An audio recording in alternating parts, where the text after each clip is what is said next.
Okay, good morning everyone. So let's start the tutorial in 1 minute. So today's tutorial will be on homework 5 and homework 6 solutions. And then a gentle reminder. So what I want you to actually is to try all the questions by yourself as hard as possible before visiting this tutorial, because otherwise you will be wasting some good questions, so that you won't get the good practice. These questions are meaning for you. Okay, so let me start now. Okay, so this is homework 5. So homework 5, the first topic is about disjoint sets, and then we have this question. So suppose that a person maintains a set, a disjoint set by using trees. So here we will see that, oh, there is a set, so that x, y, z, they are in the same collection, and then a, b, c, d, e, they are in the other. Is that okay? And then suppose that we now perform two operations, one after the other. The first one is you have this corresponding case, and then let's say we are performing union of a and x. So we want to make the uh, the subset containing x and the subset containing a. We want to union them together into one bigger subset. So what will be the change in this structure?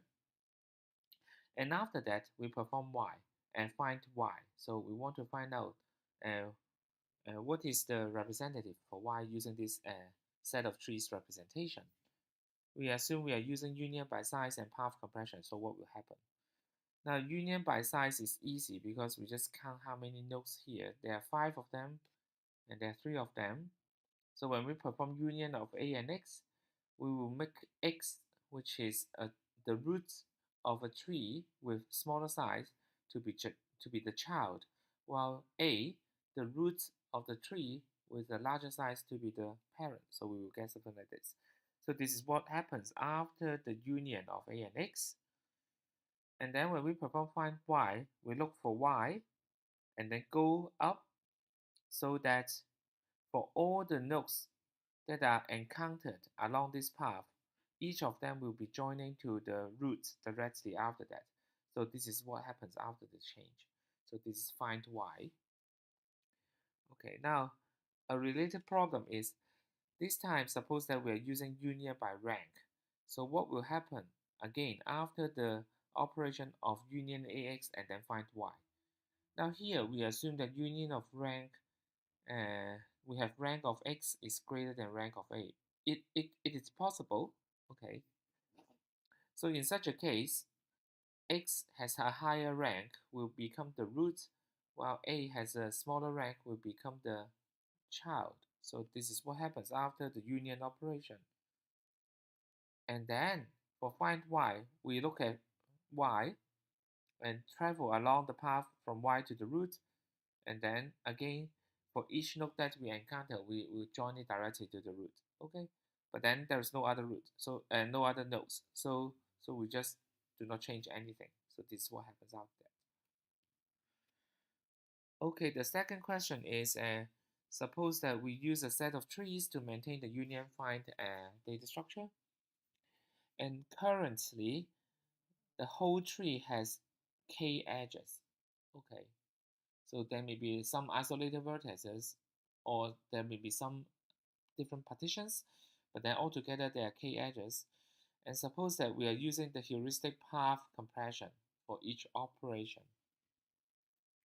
And now, at this moment, we are going to perform a contiguous and find operations. We want to, so that means that there is no union operation after that. So we don't have any union. And we want to show that when we perform these n consecutive find operations, the total time is just order n plus k. So how can we do so? So we can use the accounting method, or yeah, this is what we are going to do.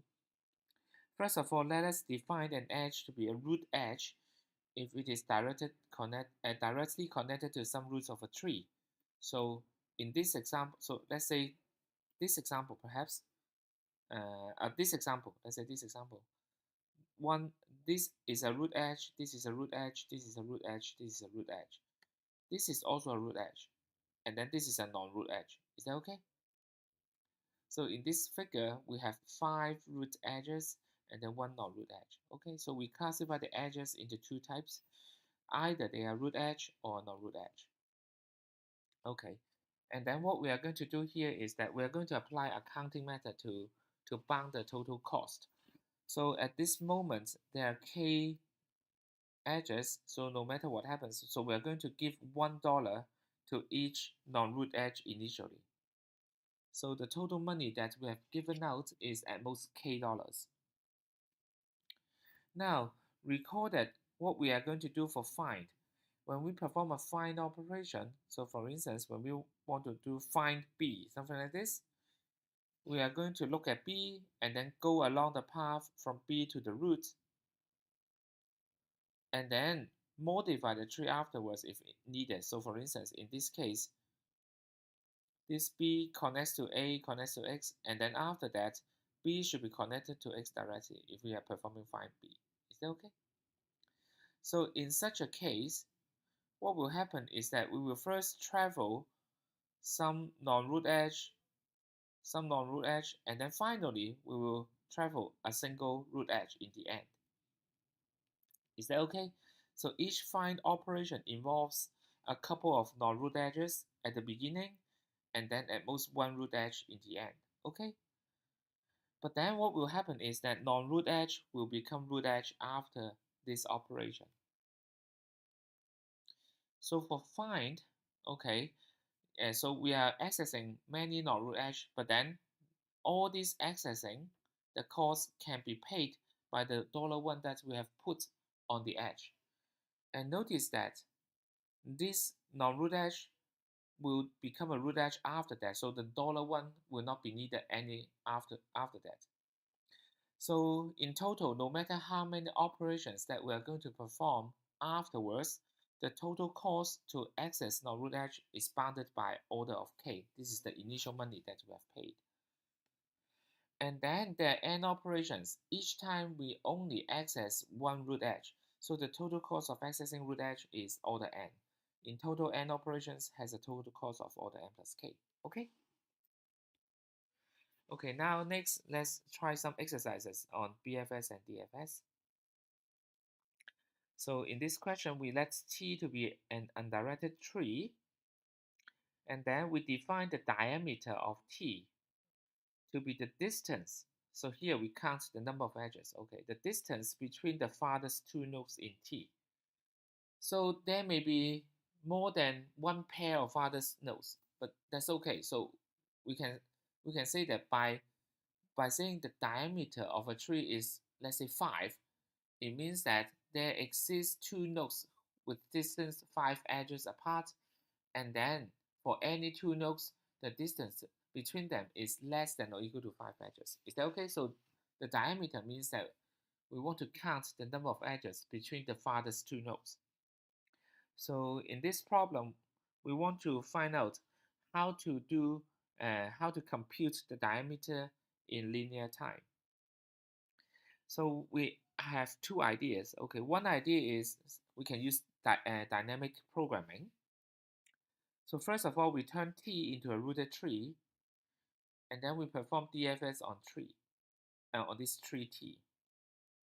And what we are going to do for this dynamic program is we want to find out for each subtree root what is the distance of this root to the farthest leaf in the subtree. And then based on the information that we have computed here, we can then find out the distance between the farthest leaves that pass through X. And then for the next part, we can compute this in degree X time. So let's see what is in general happening here. So first of all, we get a tree and we root it at an arbitrary vertex. Let's say this is the root now. And then for each node here, we want to find out what is the distance of the farthest leaf from this root. Okay, so for this one, the farthest leaf is this one, so it is 1. For this one, it is 1, 2, 2. For this one, you can find it 1, 2, 3, this is 3, or 1, 2, 3, this is 3. And for this one, it is 1, 2, 3, 4. Is that okay? Now the computation of each one of them can be easily done. So how do I get 2 here? I just check each of the children here, and then I just add 1 to it because there's 1 extra edge. Is that okay? So how do I get 3? I look at the child, 2, and then 0, and then 2, find out the maximum, and then add 1. So finding the distance of a certain node from the farthest leaf can be done easily in order degree of the node time. So in total, it is linear time. And next, we compute the distance of the farthest leaves passing through the root of a subtree. So for instance, for this one, so there's a leaf here, there's another leaf here, so there's a way that we can pass through here. So the total distance is equal to 3. And then for this one, it is 6 because you have 3 here, you have 3 here, so you get a 6. And for this one, it is 5 only, so because 1, 2, 3, 4, and then 5. Is that okay? So how can we get this value? It is also easy. Because for, let's say, when we look at this node, okay, this node has a child of 1, has a child of 0. Is that okay?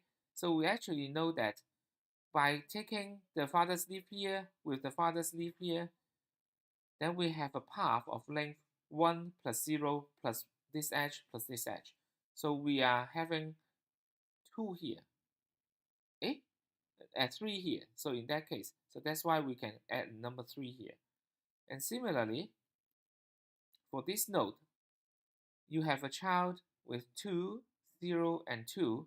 So the maximum of these two is equal to 2 and 2, right? 2 and 2. So by using the farthest leaf here and the farthest leaf here, we can get a path of length 6. So actually what we were finding here is for each node, we find out the largest 2 values inside the child here and then add 2. Okay, but if a node has just 1 child or 0 child, then it is going to be infinity. Is that okay? It's going to be undefined. Okay, so why do we have a 5 here?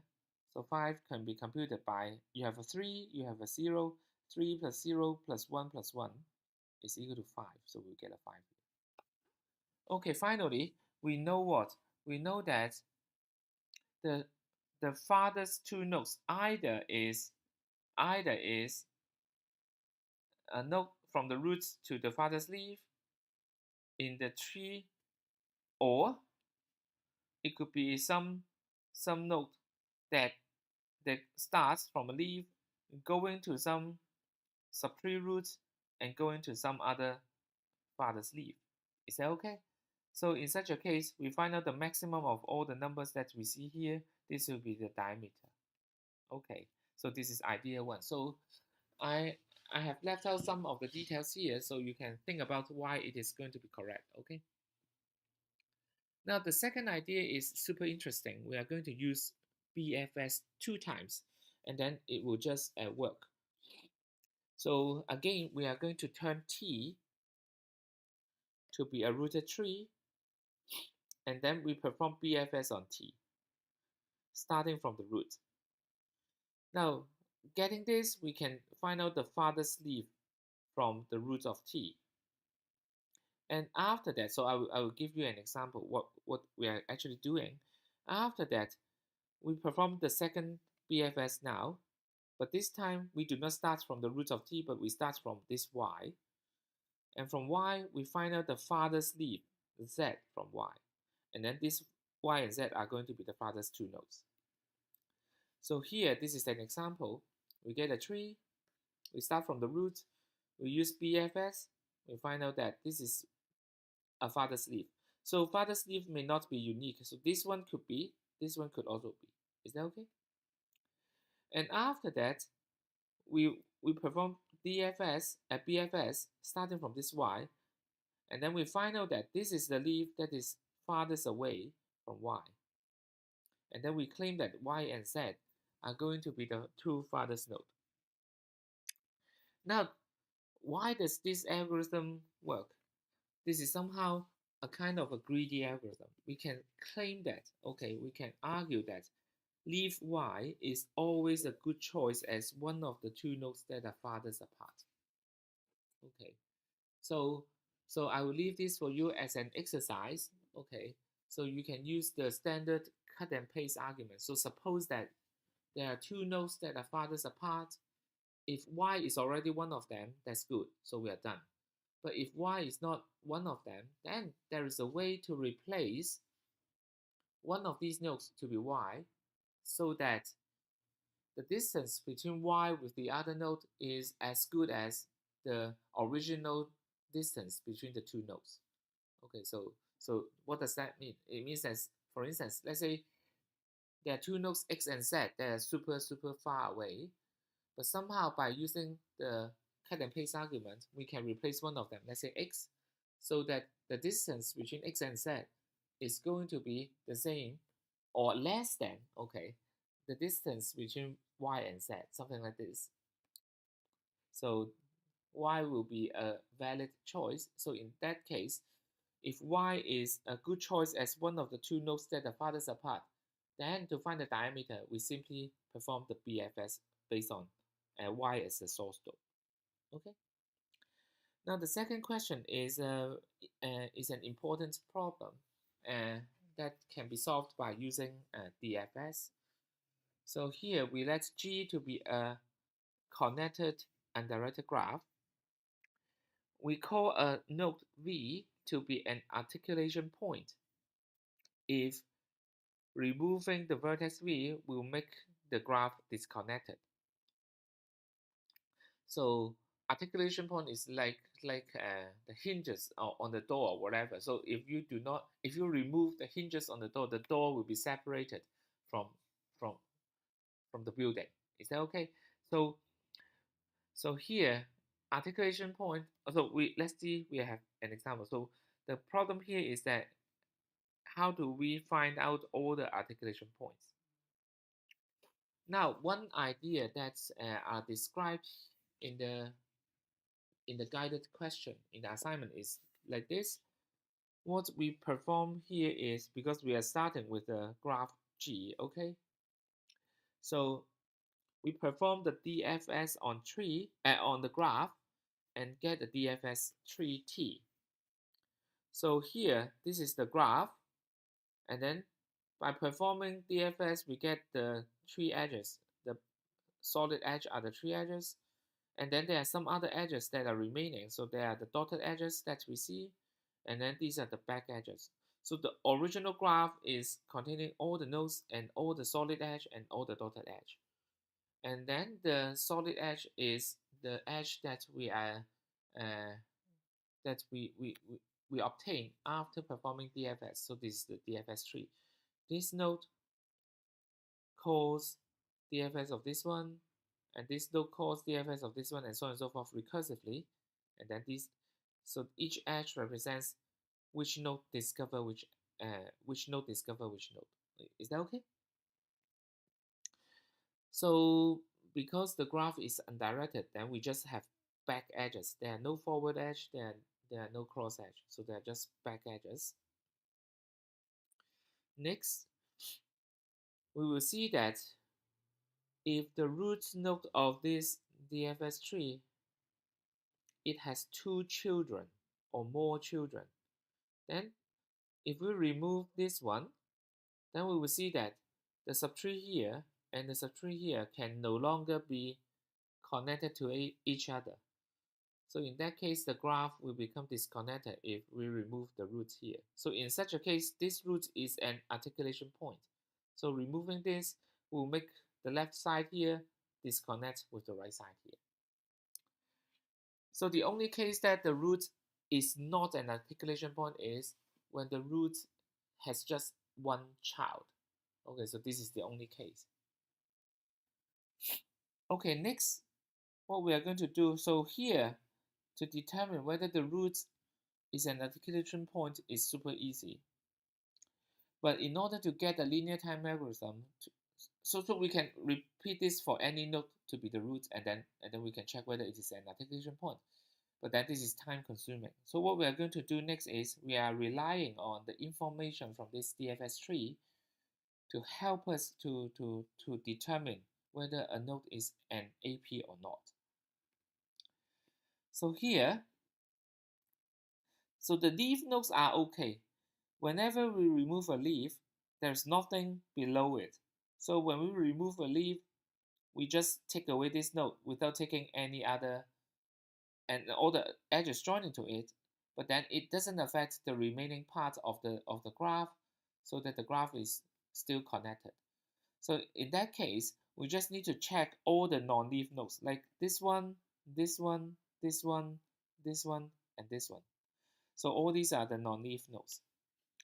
Now, for each non-leaf node, let us see this fact. Okay, so let's focus on this. Let's focus on this. Let's focus on this node. Okay. For this node, here it has a child, and this child does not have any edge linking to an ancestor of this node. It doesn't go back to the ancestor. Then that means what? That means that when we remove this one, the child is no longer connected to the ancestor part of this graph. So in that case, this is a point that is an articulation point. But on the other hand, this node is okay. Yeah, because for this node, let's check the children of this node. It has just one child. Okay. Now for this child, there is a way to link back to the ancestor, so that when we take away this node, this children is taken care of. Okay, so this is not an articulation point. So this is the key fact. If a child has no descendant that links back to any proper ancestor of a node, then this node is an articulation point. So for this one, let's double check. For this one, why is it an articulation point? Now for this one, if we delete this one, so let's say the leftmost child here, there's a way to link back here. Or even if there's no link here, the leftmost child still have some, no, we need this one to link back. So at least deleting this node will not disconnect this node from the parent part. But however, for another kid here, there's no dotted line that links back to an ancestor. So in that case, when we remove this node, this child here is disconnected to the other part. So in such a case, this is an articulation point. Okay, and similarly, this is an articulation point because even though this one you have ways to link back, this one you do not. Now noticing that this key observation is correct, then we want to find out, is there a way to help us to check whether a descendant has a link going back to a proper ancestor. So what we are going to do this one is, for each of the node, so this is one idea, each of the node, we look at the back edges. Okay, the back edge will tell us, so we look at only the back edges. Yeah, we want to find out what is the highest proper ancestor that it can connect with. So we are not looking at the parent, we look at the proper ancestor. So we should look at the dotted line because the solid line gives you only the parent. Okay.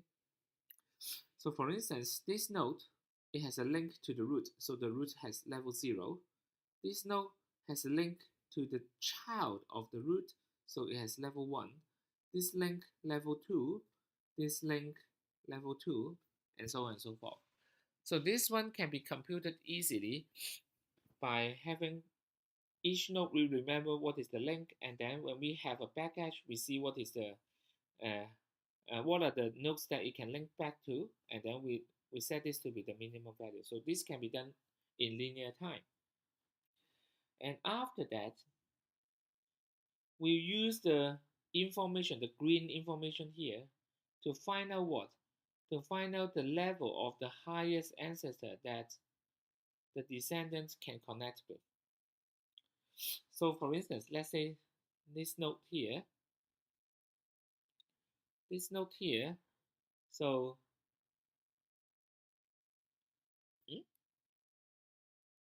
so for this node, it has this one as a descendant, right? And this descendant links back to a level 1 node. So we write down a 1 here. For this node, it has a descendant, not just child, but could be grandchild or grand-grandchild or whatever, but it has a descendant that links back to a level 2 node. So in that case, I'm writing a 2 here. And for this one, this is 0. It is because inside, let's say this subtree, there is a certain node, let's say this node, links back to the level 0 node here. So we write down a 0 here. Similarly, this 0, and so on and so forth. Now, how can this be computed? This can also be computed easily based on the green information. So for instance, I can write down 2 here because the child has a 2. Is that okay? Now for this one, I can write down what? I can write down that at least we have a 2 that we can go to, and then there's also a 1 that we can go to. So for this one, it computes the minimum of this 1 and whatever that it has, the green. So we have the green part here and the brown part here. We compute the minimum of these two and we put it here. So we have a 1 here. And so this is 0 in the green part. This is nothing. And then let's say somehow we have computed this value as 1, nothing, and 2. So we get the minimum value of the brown part together with the green part so that we can find out the value here as 0. Somehow I will leave this to you to figure out how to compute, but this can be computed in time proportional to, so to find out the value here that we should write down, we can do so in time proportional to the degree of the node here. So altogether linear time. Okay. And once we have this information, then everything is done. Okay, because for each node we know its level. This node is of level 1, right? We want to make sure that is it true that every of the child here will have a link that goes back to somewhere that is an ancestor. So is every number here less than 1? That this is an articulation point. So for this one, is it an articulation point? Is it true that every value here is less than 2? So this is a 2 here. So no. So not every value. So because we have already computed, we just notice whether this value, this is a 1 here. Okay. And let me see. What am I talking about? Okay, so this links back. Eh? Oh, so how do we find out? Okay. So how do we find out? Okay, so we actually do this. Okay. This is a 1. Ah, I think with the green information and the brown information, then we are able to compute whether each child has a descendant that connects with the proper ancestor. So how do we know? Yeah, somehow I'm a little bit stuck. Let's see. Okay. So for instance, for this node, how should I check? Okay, how should I check? So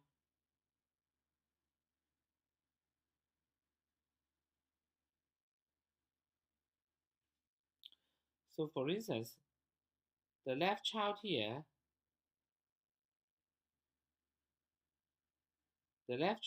has a descendant that links back to level 1. Hmm?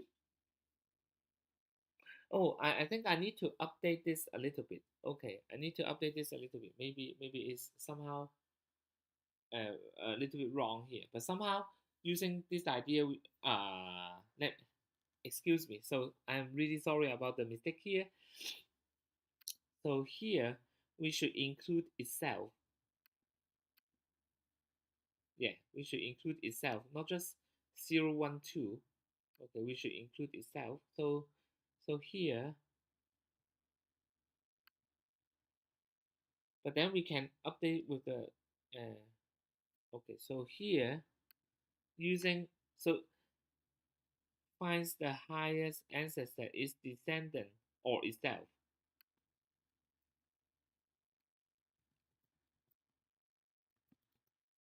Okay, so this is what I really want to do.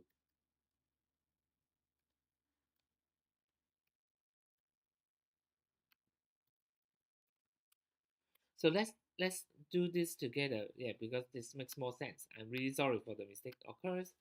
Okay, so for instance, this node I should have the value of 1. Am I correct?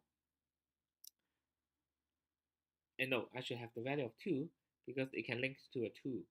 Okay. For this one, it is 1. For this one, it is 0. For this one, it is 0. For this one, it is also 0. Is that okay?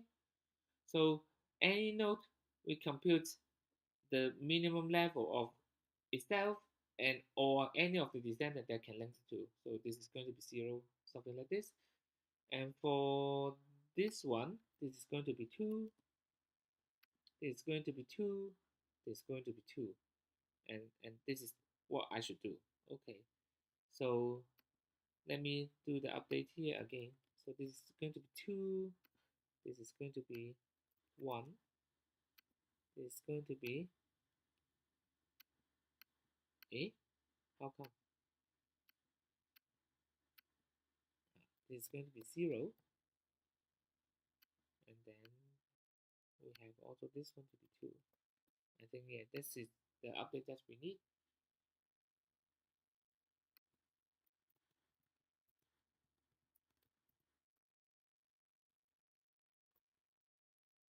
Okay.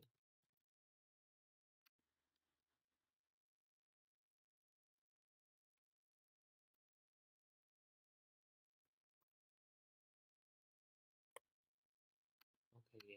Okay. Now, yeah, sorry for the mistake. Let's continue with this diagram. So how can we check? Okay. So for instance, it is of level 2. So this child has a way to point to level 1. So this child is okay. But this other child, it doesn't have anything. So it's not okay. So that means that this is an articulation point. And how about for this one? This one is of level 1 and 0, 1, 2, 3, 3. So this child points to 2. So it's okay. So for this one, every child, you just have one child. So every children here has a weight that links back to something that is higher than itself. So this is not an articulation point. So for this one, this is of level 2, but then this child has only descendant that links to level 2. So that means that there's no way that links back to higher level. So this node is also an articulation point. For this node is of level 3, and then the children links to things that is smaller than 3, so it links to an ancestor. So I hope that you are okay with this definition. So all the things here that are all can be computed in linear time. Okay, but in fact, you can do something a little bit cleverer. So when two nodes has ancestor and descendant relationship, their relative level, so we are computing the exact level, right? But then it is actually the relative discovery time. So we can use the discovery time, the minimum discovery time, to replace the minimum level. So this is an alternative way of solving this problem. Okay. Okay, now the third part is on topological sort and strongly connected component. So here, this question is, how do we perform topological sort in a BFS way? So the idea here is we want to keep a queue of nodes without incoming edges. So somehow, in a deck, we must have nodes without any incoming edge. So if there is a node like this, that means that this node can be processed at this moment. Yeah, because it does not depend on any other node to be done before it. And once we process this node, we can remove all the edges that it connects to, so that some other nodes will not have incoming edge after updating maybe, and then we add it to the queue. So we repeat this process. So the correctness of this algorithm just rely on the fact that for each stack, there must be a node without incoming edges. So this one, I will leave this for you to prove it, okay? But then we can simply prove this by using contradiction with the help of the pigeonhole principle. So if this is the case, then that means what? That means that unless the whole graph is totally processed, unless every node is already receiving a sorted order, then if it is not the case, in a DAG, there must be some node with no incoming edges. Then in that case, we will take this node, at least one node out, and process a DAG. So we'll remove another node, and so on and so forth. So nodes can be removed one by one, so the algorithm will end. Okay, so in such a case, after doing this ordering, then the graph is topologically sorted. A related question, okay, so the time complexity is, it takes order E time to compute the in degree of every node initially, so that by doing this process, we can find out which nodes are having no incoming edges, and then we can add them to the queue. And then after that, whenever we remove a node, we will need to look at all the edges that it points to. So in that case, we time to do that and update the corresponding neighbors of the removed node, so that the incoming degree could be now 0, and in that case, we will move it to the queue. So the total time that we are removing the nodes is order E, because each edge is touched once. So a related question for this one to test our understanding is, what if the input graph is not a DAG? Now, if this occurs, then we will see that because it is not a DAG, so it is the opposite case. It is not the case that there will always be a node with no incoming edges. It actually means that some of the nodes can never enter the queue, because these nodes can never become without any incoming edge. And so, how can we check whether this happens? We can do so by seeing that when the algorithm ends with the queue empty, whether we have all the nodes entered the queue at least once. Okay, so this is easy to check. Now the next question is about a directed graph problem.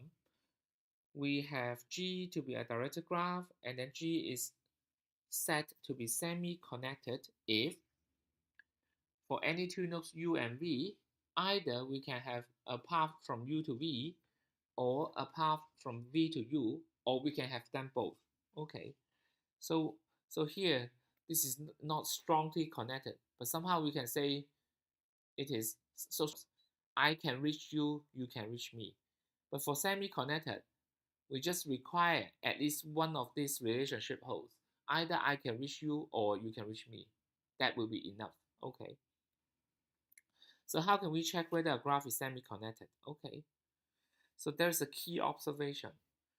The key observation is that a graph is semi-connected if the strongly connected component graph, G of SEC, will have a directed path joining all the vertices. Okay. So let me see if I have a figure. I don't have a figure here, but you can draw it. Like, so first of all, what does that mean for this GSEC? So this is like what we need to do here. So what we need to do here. So let's talk about the algorithm before we talk about the correctness and running time. Okay. So first of all, suppose that the key observation is correct. What we want to do here first is we process the directed graph G to get the component graph GSEC. Okay, in the GSEC, this will be a lot of components joining together with directed edges, but then it is a DAG. But we claim that it is semi-connected if and only if the component graph looks like there's a big component pointing to the next big component, pointing to the next big component, and so on and so forth. Somehow, there must be a certain directed path that connects all the vertices together. You can have other edges existing on it, but you must have the directed path at least like a backbone connecting all the vertices. Now, how to check whether this case occurs? So it is easy. Once we have the strongly connected component graph, we can topological sort this graph. And then after the topological sort, we just check whether the first node has an edge connecting to the second node, whether the second node has an edge connecting to the third, whether the third has an edge connecting to the fourth, and so on and so forth. So this one, it can be done in linear time. So everything is linear, so it is linear. So why this algorithm is correct is really based on the key observation is correct. So we claim that G is semi-connected if blah, blah, blah. Okay, so one direction is easy. If the latter is true, then it is easy to see that G is semi-connected.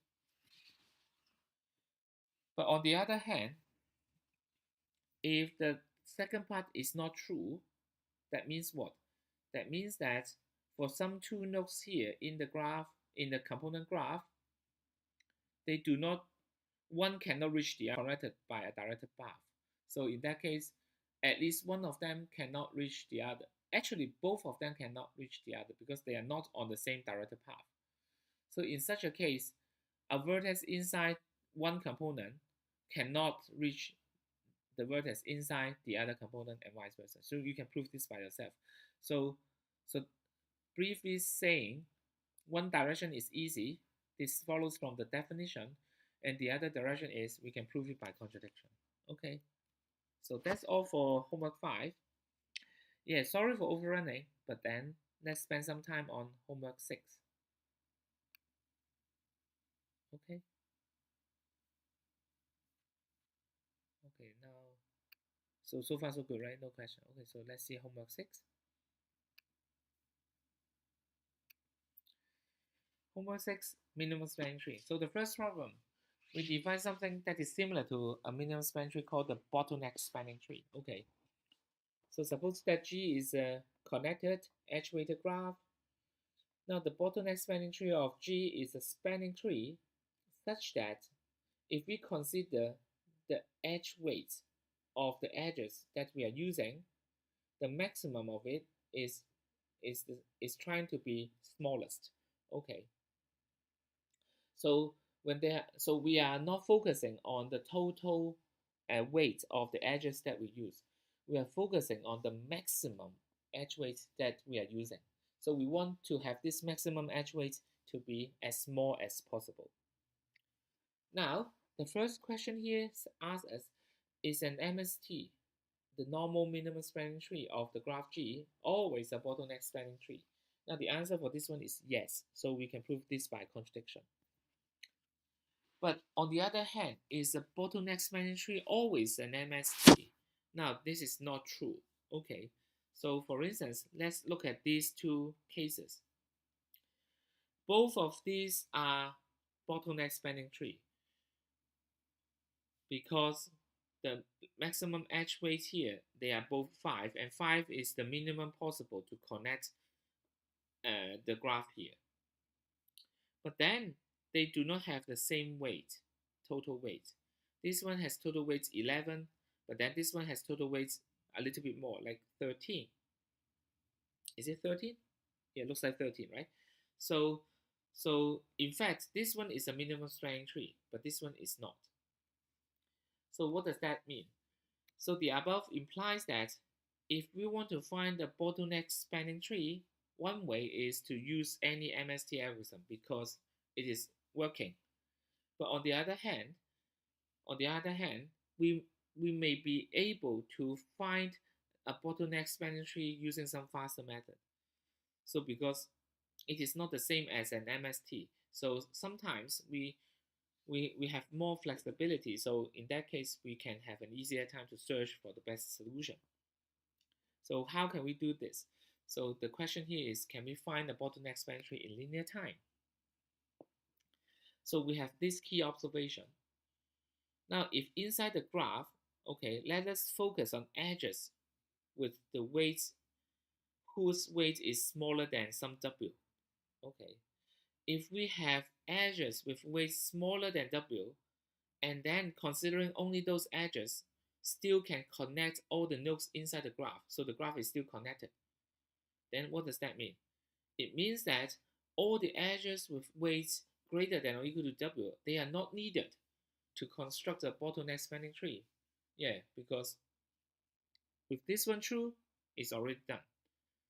But on the other hand, if it doesn't connect the graph, then it means that in order to connect the graph, we need edge weights W at least. So all the edges with weights smaller than or equal to W are needed if the edge with weights strictly smaller than W does not connect the graph. So this key observation allows us to do some kind of a binary search.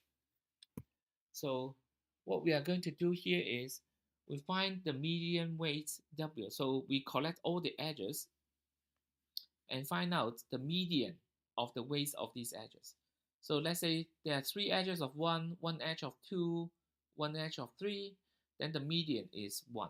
Okay, so because we have 1, 1, 1, 2, 3, so the median of these 5 number is 1. Okay, so we find the median weights and then check if edges with weight smaller than W can connect the graph or not.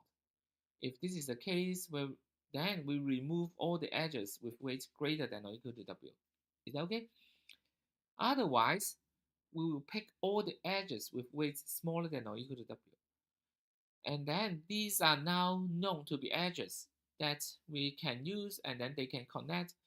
But then we still need some extra edge to connect the components here.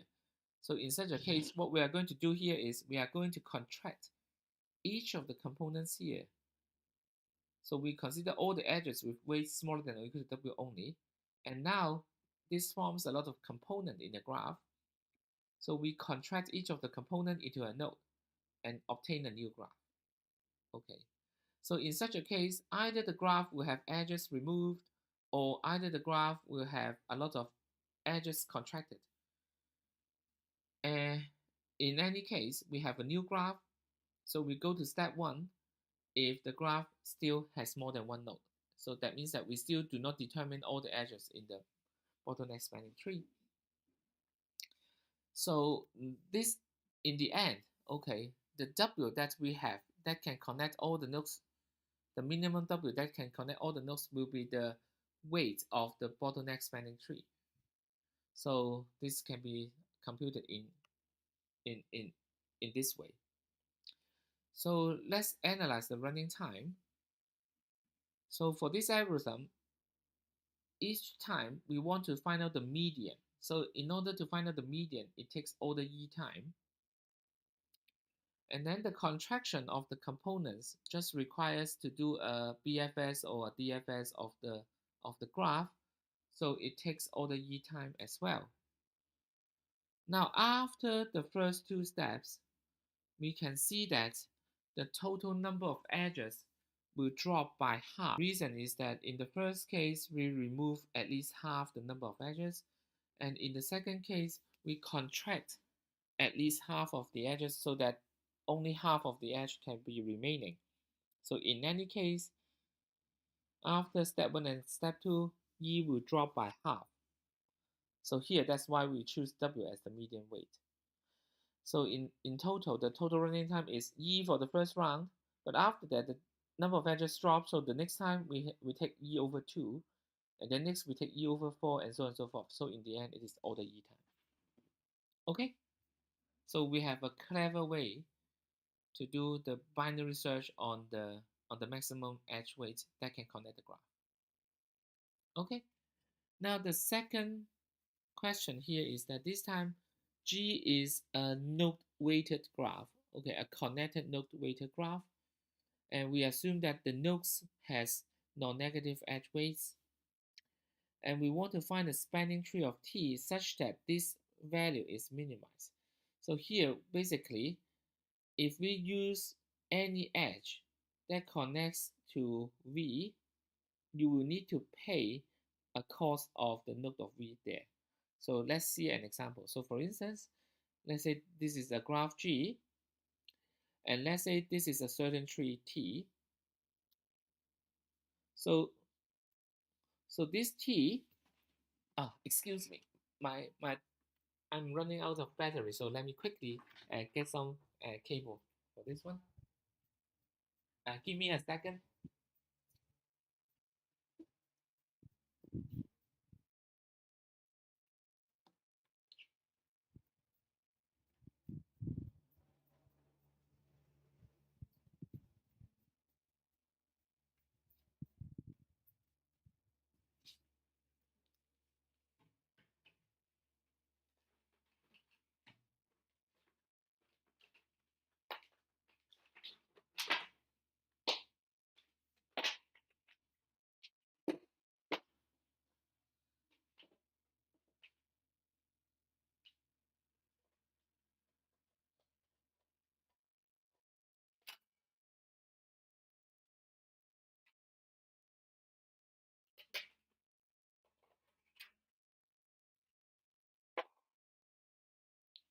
Okay, sorry for my delay. Okay, so I got my cable here.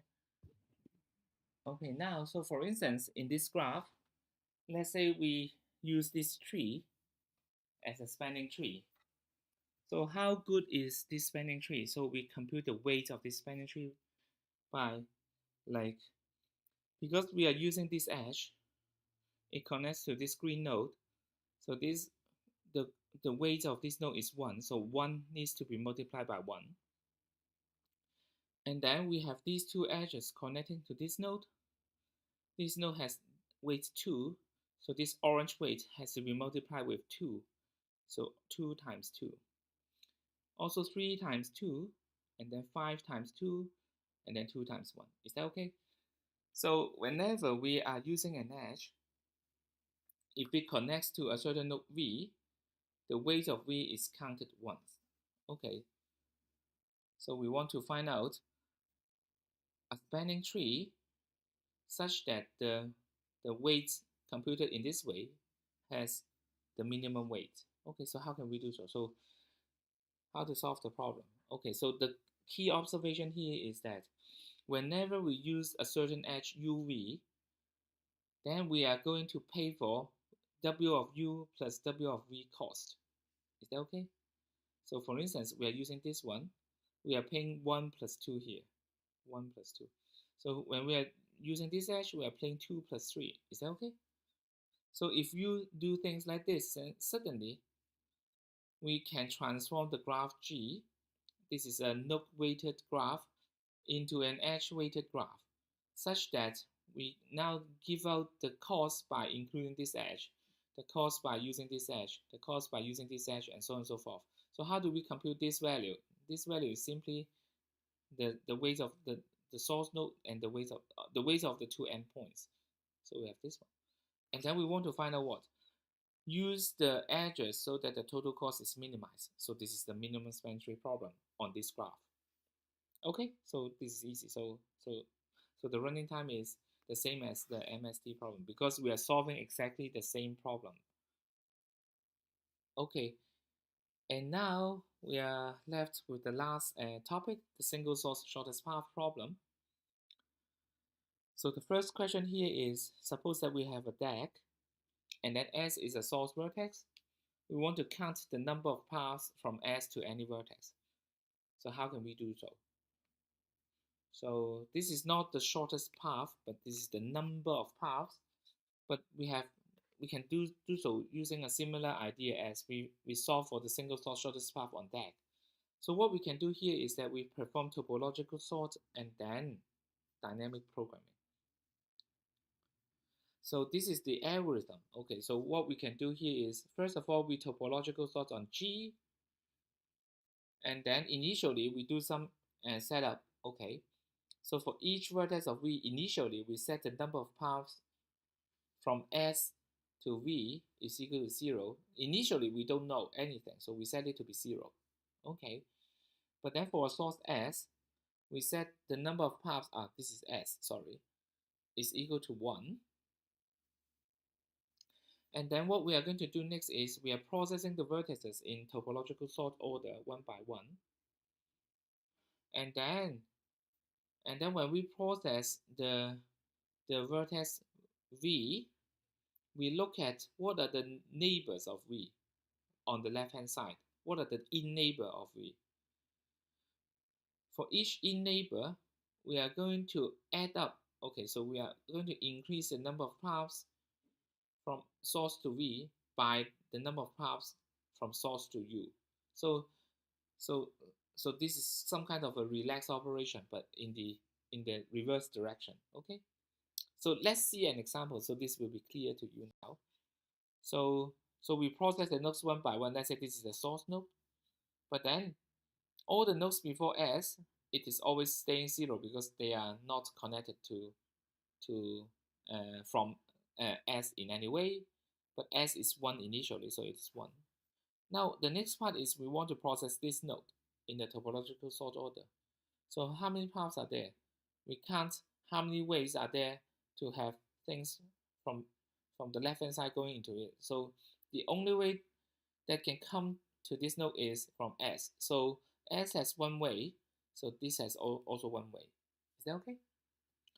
The next part for this node is also 1. The reason is that this node only gets incoming edge from S. So there is one way from S to S, so that means that there is exactly one way from S to this node. Now this one is new, okay, tricky, okay. So for this node, it has 3 incoming edges. This incoming edge, there is one way, so that means that there is one way to go from S by first visiting this node and then this one. Okay. And then for this one, there's also one. So that means what? There's another way from S to this node such that the previous step is this node. And there is another incoming arrow here.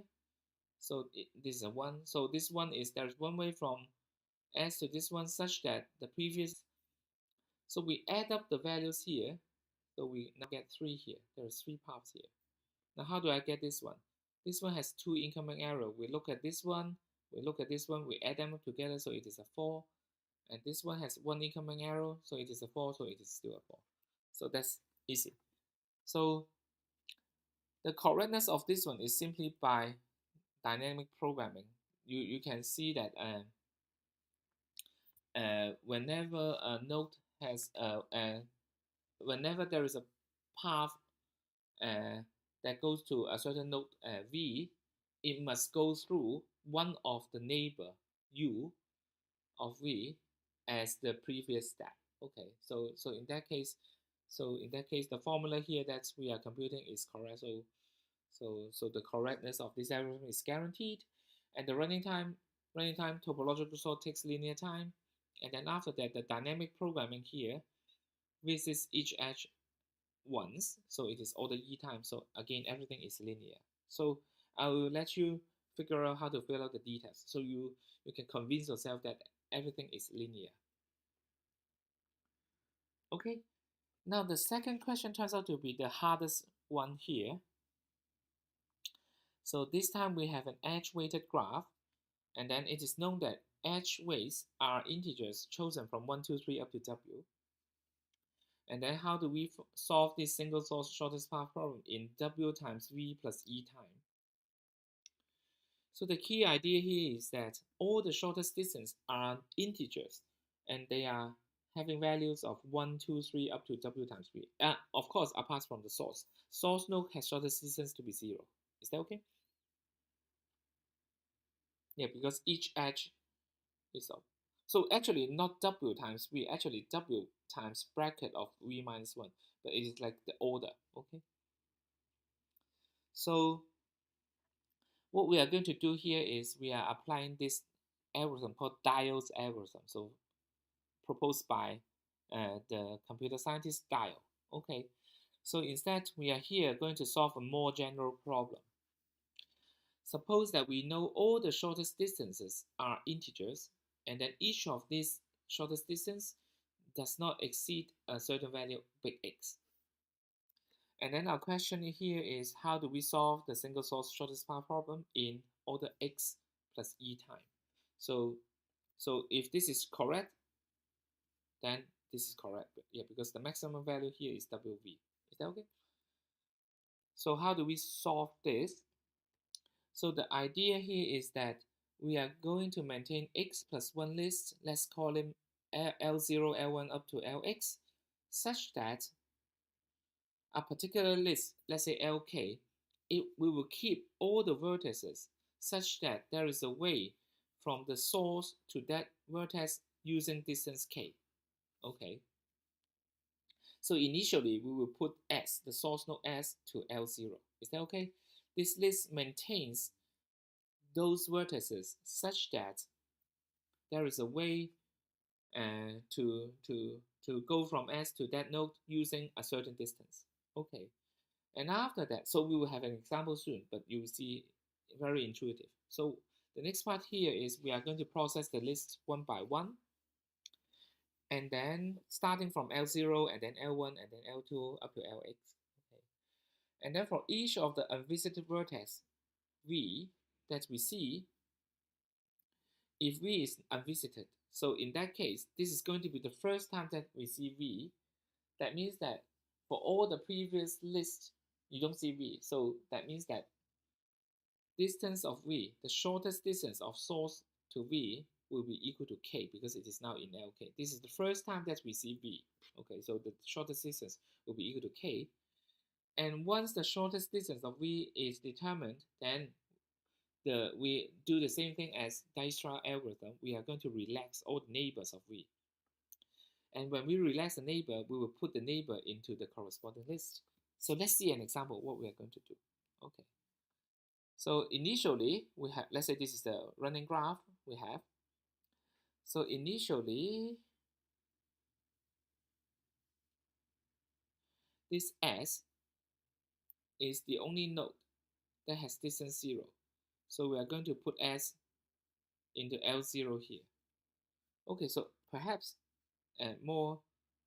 So initially, we are doing this. Okay, so we put S to L0. Is that okay? And then after that, we process the list one by one. So when we process L0, we see S. Is that okay? So S is now set as visited. So we cross out S as visited. Or we know that S, we are going to cross out S because we are now processing S. We check that S was not having any value before, so S is unvisited. So now S is now visited, so we put a 0 here. And at the same time, we are relaxing the neighbor. Okay, so we relax this edge so that we know that B can be put into L1 and then A can be put into L4. So we put B into L1, A into L4. The next step we do here is we are going to continue to process. So there's nothing left in L0, so we go to L1. So when we go to L1, we see B. So what should we do? When we see B, B is the first time that we visit it. So in that case, we will set B to have distance 1. And then at the same time, we are going to perform relax of B. So we relax. But then when we try to relax this one, we see that S is already done. So we don't relax this one, like the Dijkstra algorithm. But when we relax this one and we relax this one, we will put A into L3, and then we will put C into L2. Is that okay? Now notice that we have 2 copies of A. That's okay. Yeah. And then next, what we are going to do, so after processing B, we are going to process C. So when we process C, then we are going to cross out C and set this to 2 because it's not there here yet. So we set this to 2, and then we are going to perform relax. But then we don't relax this one because B is already done. So we relax this one, so we will see that we can put A to list 3, and we can put D to list 4. we don't care whether A is already there somewhere already. We just put another copy. After that, we are going to process this A and set this to be 3. But then there's nothing to relax because S, B, C are already there. S, B, C are already there, so we don't do anything. The next part is, when we look at this A, we know that A is already done, so we don't do anything. The next part, when we see A is already done, we don't do anything. And finally, when we do D, we will set this to 4 because it's L4, and then we relax, but then we do not do anything because C is already done. So this is the algorithm. So the correctness of this algorithm, you can prove this by induction. This is a claim. Over by increasing the value of k from 0, 1, 2, 3 up to x. And the running time here is that each edge we will see that it is considered once backward direction. But then each time we just put that into the corresponding list. So it takes all the one time to process an edge. And also they are all together all the x lists. So we will have x plus e time in total. Yeah, because we are going to go through L0, L1, L2, L3, and so on and so forth one by one, even though a list could be going there, because this allows us to, because we are intentionally having x list or x plus 1 list at the beginning, so that when we perform a relax operation, let's say when S relax this edge, so we can add B directly in constant time to this one. And then when we relax this one, let's say 4, we can add A to the list of 4 in constant time. So that's why we will have, so we are intentionally having many lists so that they can be empty. So in such a case, then the processing time takes x plus e time. And then a related problem here is, can we have E times log W time? So previously, E do not need to multiply with anything, but then V needs to multiply with W. So here we are doing something like a trade-off. We make the factor multiplying V to be 1, but now we increase the factor of multiplying E to be log W. Is that okay? So the key idea here is that the previous algorithm, it has the X part here. The X part, which is this part, in the original problem, this part is huge. This X part comes from, we have many lists to consider. So what we are going to do here is, we are going to use a balanced binary search tree just to maintain which lists are non-empty. Okay. So we will maybe at this moment, list 1, 5, 7, 8 are non-empty. So we are going to have a binary search tree with the value of 1, 5, 6, 8. Is that okay? Now, one thing that we know here is that when we are processing a certain list, let's say LK, so let's say we are looking at the node V in the list LK, then only the list up to LK plus W can be non-empty. Yeah, because all the previous time we are looking at nodes with distance at most k, so that even after relaxing, the neighbors won't have distance greater than k plus w. So when we are processing list LK, all the distances of the nodes that we see so far cannot be more than k plus w. So essentially, that means that we have at most W list to consider. So in the relax operation this time, because we just now have empty list and non-empty list, so when we relax a certain edge, we want to put the node into the correct list by first searching which non-empty list that it should be. If there is no, then we add 1. If there is 1, then we go to that non-empty list. And then it takes all the log W time to do the checking to find out which non-empty lists are there, and then we can update the corresponding list. So that means that relax operation each time, it doesn't take constant time anymore. It takes log W time. And once we are done with the once we are done with the processing of LK, then we do not go to LK plus 1 immediately because it could be empty. What we are going to do here is that after that, we find out what is the minimum number K prime such that LK prime is non-empty. So that is, we want to find out the next non-empty list.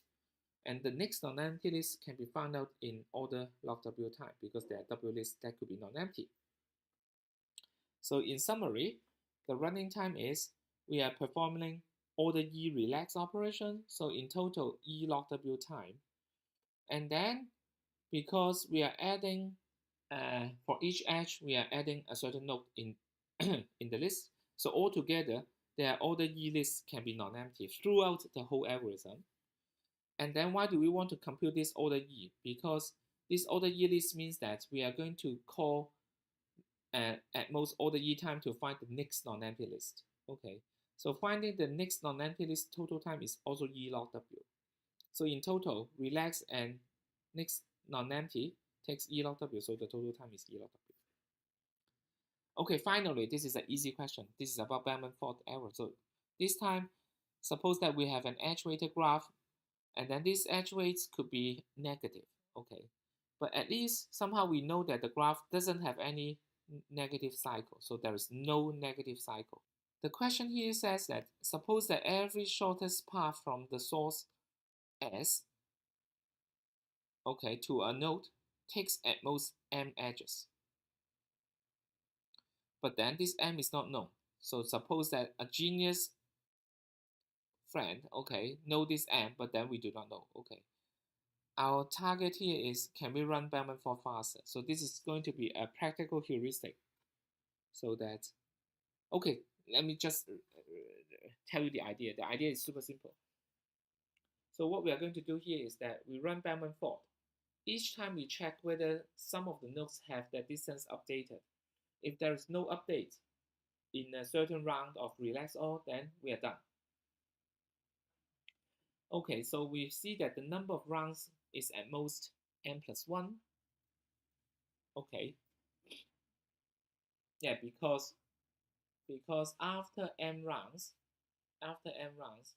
all the distances from S to a node is set correctly by using the same proof as we use in the lecture slides. Okay, yeah, by induction. Okay, if a node has a shortest distance from the source using k edges, then it will be set correctly after k relax all.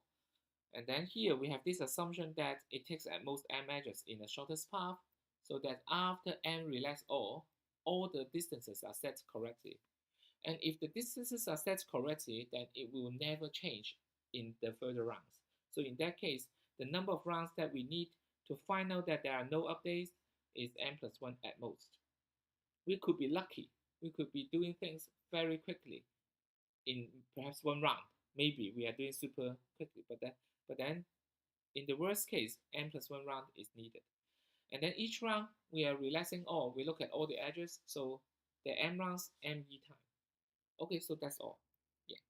Yeah, sorry for the overrun of this tutorial, but that's all for today. Yes, and then save. And then let me check if you have any questions. Okay, if not, yeah, thanks all again for taking this course with me. And then I hope you find yourself smarter in some way, because algorithm is supposed to be a course that talks about solving a problem, and hope that you can apply all the techniques that we have discussed in the class in your future design of algorithms. Okay, so that's all. So bye for now. So I will send the updated slides to you soon once it is corrected.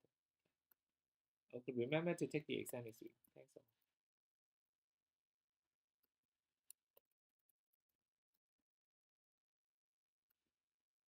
all. Okay.